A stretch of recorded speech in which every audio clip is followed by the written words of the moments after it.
Pertanyaannya, kata suami, kau jangan puasa. Ibu tetap puasa atau ikut suami? Berarti melawan suami lah. Katanya surga di bawah tapak kaki suami. La ta'ata li makhluqin fi ma'siyatil khaliq. Tidak boleh taat kepada suami kalau menyebabkan maksiat kepada Allah. Jadi yang tak boleh itu adalah puasa sunat.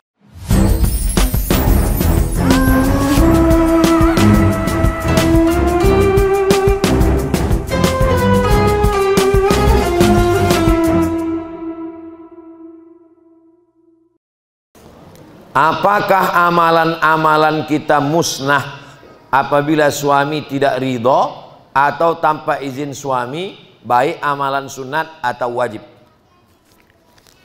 Ibu kemarin waktu mengandung anak tinggal puasa 7 hari.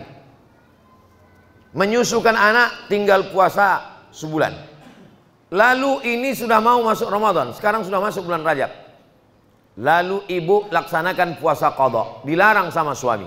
Bang, aku besok puasa qadha utangku kemarin. Apa kata dia? Kau jangan puasa. Pertanyaannya, ibu puasa atau tak puasa? Ini diam paham atau diam bingung? Ibu bilang ibu mau puasa qadha, utangku kemarin bang, tinggal 7 hari. Ini udah bulan Rajab, aku takut nanti Sya'ban hilang. Pertanyaannya, kata suami, kau jangan puasa. Ibu tetap puasa atau ikut suami? Berarti melawan suami lah. Katanya surga di bawah tapak kaki suami. La ta'ata li makhluqin fi ma'siyatil khaliq.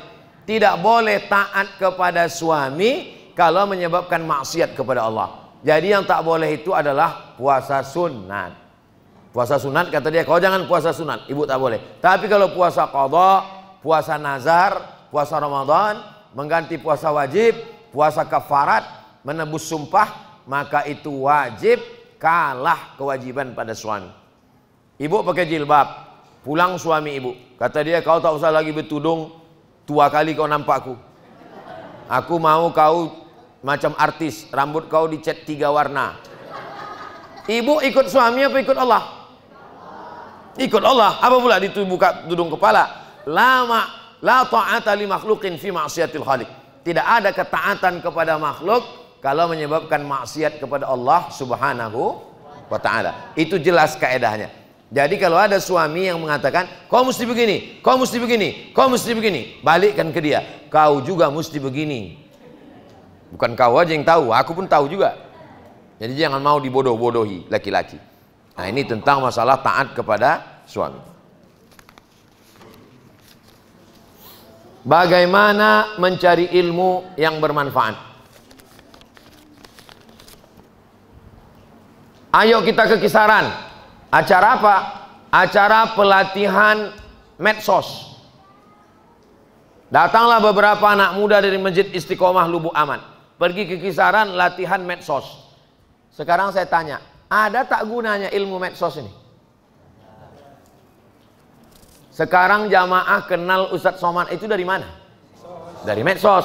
Bagaimana membuat channel YouTube, bagaimana cara memotong video, bagaimana cara mengedit, bagaimana cara mengupload, bagaimana cara mengelola Facebook, bagaimana membuat akun Instagram, bagaimana membuat TikTok. Oh, ini haram Pak Ustadz. Dia macam pisau. Pisau kalau dipotongkan ke ayam, dipotongkan ke itik. Tapi kalau dipotongkan ke leher. Jadi medsos ini ada ilmu bermanfaat. Datang orang ke menjumpai bapak ibu. Ayo kuajarkan kalian. Ilmu apa? Ilmu santet.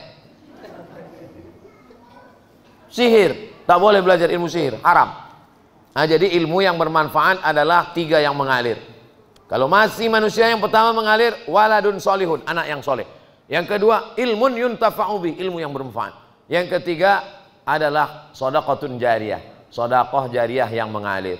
Nah, jadi kalau kita diajak orang untuk menuntut ilmu, walaupun nampaknya ilmunya ilmu umum, tapi kalau dia bermanfaat, maka insya Allah manfaatnya sampai hari kiamat. Ilmu tukang, macam mana cara memasang AC, bagaimana cara memasang keramik, bermanfaat. Walaupun dia dapat upah dari masjid ini, tapi dia tetap mendapatkan amal jariah dengan syarat niatnya lillahi ta'ala. Silakan belajar ilmu apa yang perlu dipelajari. Apakah boleh anak perempuan membenci anaknya karena kelakuan ayahnya yang sering menyakiti hati ibunya? Ini paling susah pertanyaannya nih. Anak perempuan membenci anaknya karena kelakuan ayahnya yang sering, ada seorang perempuan benci dia kepada anaknya karena kelakuan ayah si anak ini, laki dia maksudnya, yang menyakiti hati dia. Berbelit-belit dia. Bolehkah ibu membenci anak ibu karena laki ibu menyakiti ibu lalu benci ibu ke anaknya? Wala taziru waziratun wizra ukhra. Dalam Islam tidak ada orang memikul dosa orang lain. Dosa ayah tanggung sendiri, dosa anak tanggung sendiri. Kenapa pula ayahnya bersalah, anaknya yang kita benci? Kalau benci, bencilah ayahnya. Jadi tak boleh kita memikulkan beban kepada orang lain. Wala taziru waziratu wizra ukhra. Wa allil insani illa ma sa'a. Orang hanya menanggung perbuatan dia saja. Saya hanya menanggung perbuatan saya. Perbuatan ayah saya, perbuatan atuk saya, itu bukan urusan saya.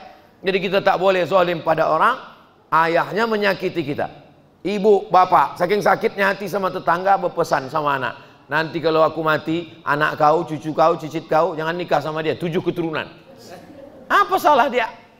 Atuknya dulu yang salah, cucu cicitnya kan tak salah.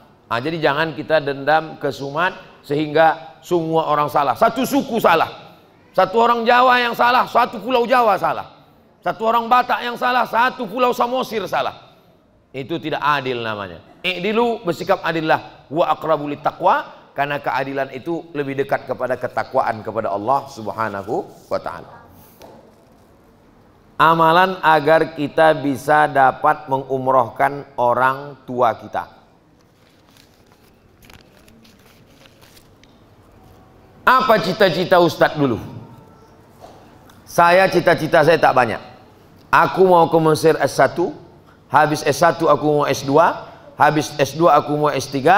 Kalau udah aku punya ijazah 3, S1, S2, S3, aku mau merantau ke Malaysia, ke Brunei, aku mau jadi dosen. Kalau aku sudah punya duit, aku akan membawa emak ke Makkah, aku akan menyenangkan dia. Tak ada cita-cita saya yang lain, itu cuman.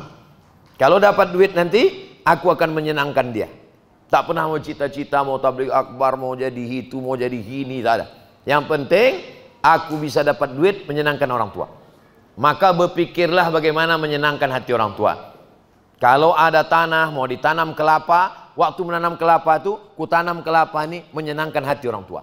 Kalau menanam karet, menanam orang tua. Kalau mencari ikan ke laut, maka niatnya sampai 2 dapat. Orang tuanya dapat, diri kita pun dapat. Kalau kita hanya berniat diri kita, orang tua tak dapat. Tapi kalau kita berniat untuk orang tua, 2 bonusnya. Orang tua dapat, kita pun dapat. Sesuai dengan kerja kita masing-masing. Laha ma kasabat wa 'alaiha maktasabat. Apa usaha kita, itulah yang kita dapatkan sesuai dengan pekerjaan kita masing-masing. Menabung, setorkan, bayarkan sampai niat, insyaallah. Innamal a'malu binniat wa innamal likulli imri'in ma nawa. Andai sampai niatnya, alhamdulillah. Ada tak niat ustadz yang tak sampai? Banyak sekali. Saya mau almarhumah saya itu menengok pesantren. Dia meninggal 2019. Saya baru buat pesantren 2021. Makanya setiap saya masuk ke Kisaran, disambut sama anak-anak itu, tola al badru alaina marhaban. Yang saya kenang, andailah mak ini masih hidup, ditengoknya lah anak-anak santri ini. Andailah dia masih hidup, ditengoknya lah penghafal Quran nih. Tapi apa boleh buat? Tapi niatnya tetap sampai. Nah, maka pernah berbuat terus, jangan pernah bosan. Niatnya insya Allah sampai. Bahkan berapa banyak, niat itu lebih baik daripada amal. Niatul mu'min khairun min amalihi. Niat orang beriman lebih baik daripada amalnya. Loh, kok bisa niatnya lebih baik? Karena amal bisa dirusak oleh riya. Amal bisa rusak oleh riya, tapi niat tak bisa dirusak. Maka berniat baik, berbuat baik, insya Allah datang yang baik. Walaupun tak sempat dalam hidupnya, niatnya untuk di akhirat sampai. Beberapa niat saya tak sampai waktu mak saya masih hidup. Sesudah dia meninggal baru sampai.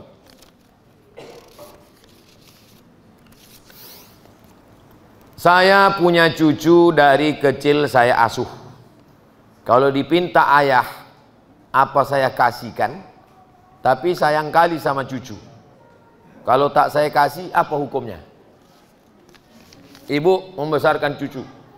Setelah cucu ini besar, datang anak ibu meminta, "Mak, ku ambil anakku lagi ya." Kalau ibu punya anak itu anak berbakti kepada orang tua, jangankan anaknya, diri dia kasihkan. Karena kata Nabi, "Anta wa maluka li abik." Hartamu, dirimu punya orang tuamu.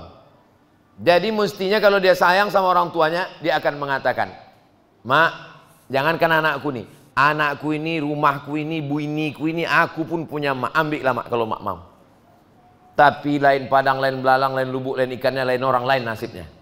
Kalau kebetulan dia keras, kata dia, "Ku ambil anakku ini," maka ibu serahkanlah. Karena ibu mungkin dikasih Allah hanya sekedar membesarkannya. Setelah itu pikirkanlah ibadah ibu. Pikirkan ibu bangun tahajud jam 2 malam. Pikirkan puasa Senin Kamis. Pikirkan berapa kali berzikir. Pikirkan berapa kali baca Quran. Pikirkan berapa kali bersolawat. Jangan asik memikirkan cucu sampai tak sempat beribadah. Ingat, mati tak bawa cucu. Berapa banyak sekarang, dulu tak sempat wirid yasin, dulu tak sempat tahlil, dulu tak sempat puasa sunat, gara-gara membesarkan anak. Asik membulu anak. Mau sholat, kena kencing. Mau puasa, sibuk. Sekarang sudah tua, tak juga lagi bisa beribadah. Kenapa? Anak itu pula menitipkan anak dia. Mati tak bawa anak, mati tak bawa cucu.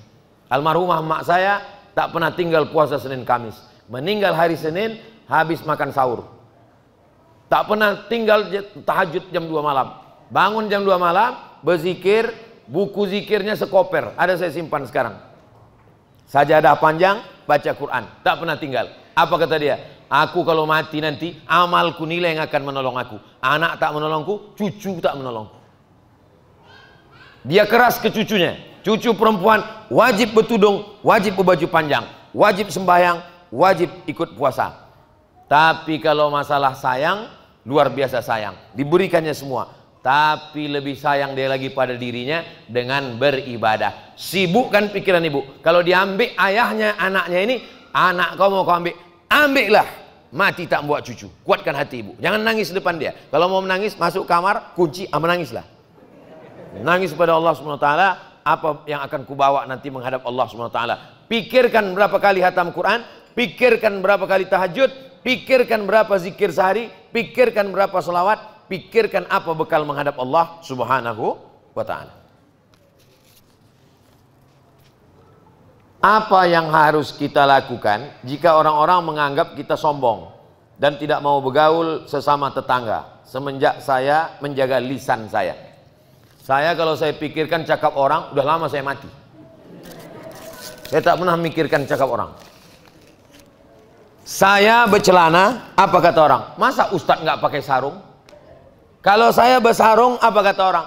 Masa alumni Timur Tengah, tamat Mesir, tamat Maroko tak pakai jubah? Kalau saya pakai jubah, apa kata orang?